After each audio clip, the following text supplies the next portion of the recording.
Здравейте хора, аз съм MonsterBG и днес съм в сървърът на бобката AK It's Captain Hero, ето го там. Това е Radius. Това е един проект на капитана Онера Бъдър PvP. Тук идеята му е тук да играят хора, които разбират от Faction, не въпроси, не да му се задават въпроси като как да се направи рейс. Всичко е написано на английски, защото може да влизат и плеери от други държави. Днеска имаше един-двама. Отстрани вдясно виждате King of the Hill AK код. За да видите наградите, пишете код LOOT.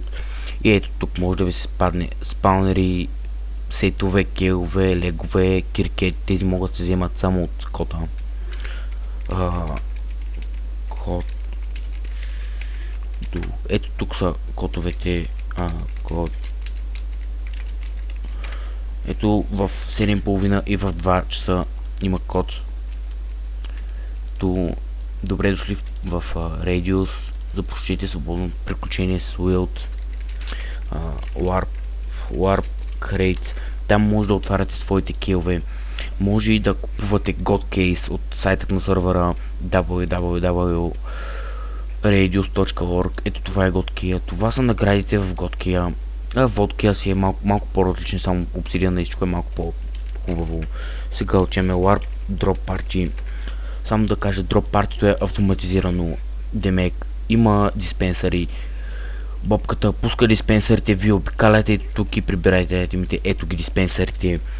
Продължаваме към Warp Enchant. Там може да енчантвате своите армори, да поправяте своите армори и да съединявате мечове, брадви, каквото искате. Ето, тук има енвили. Кажете хай на YouTube. Сега продължаваме с Warp End. Днес в 20:00 ще може да кланвате трапове. В момента е 19:00. След един час. Ето траповете се пускат днес в 20:00. Тук може да купувате различни видове полшенки. End е доста добре според мен. Отиваме на Warp Food. Там, който няма храна, се взима храна. Защото не всеки има командата Feed. Ето, бая пълен Warp Food според мен. И отиваме на Warp Jump Spawn. Там мисля, че има награда. MSG It's Captain Hero на Warp Jump Spawn. Има ли награда? Ето го джампа, трудничък, няма опитвам да го минам, защото в момента ми лагва на клипа. Нищо им върви с 70 FPS. Продължаваме с Warp Nether, който е 2000.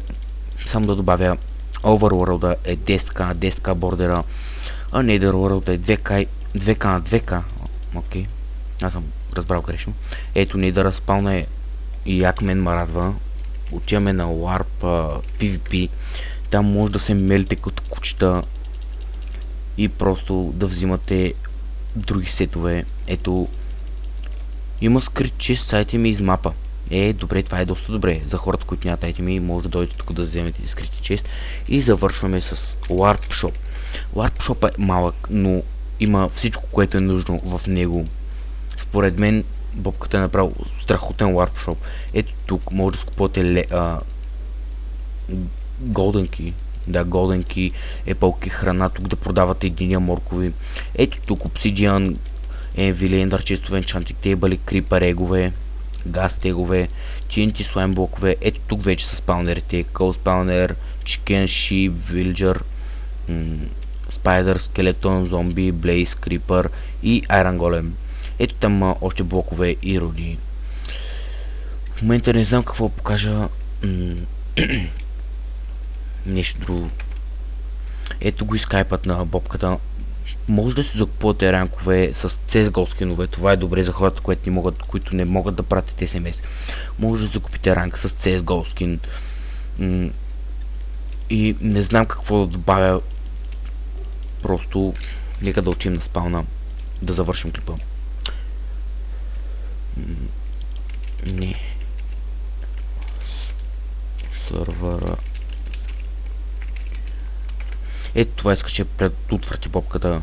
Enderman, има ли рейс? Не, няма рейс. Сървър е Faction. Ето тук дори си пише. Rules, мисля, че още не оправено, да. И да, хора, това беше от мен. Това е ревюто на Radius. Аз бях MonsterBG. И ще се видим в следващия ми клип. Чао, чао.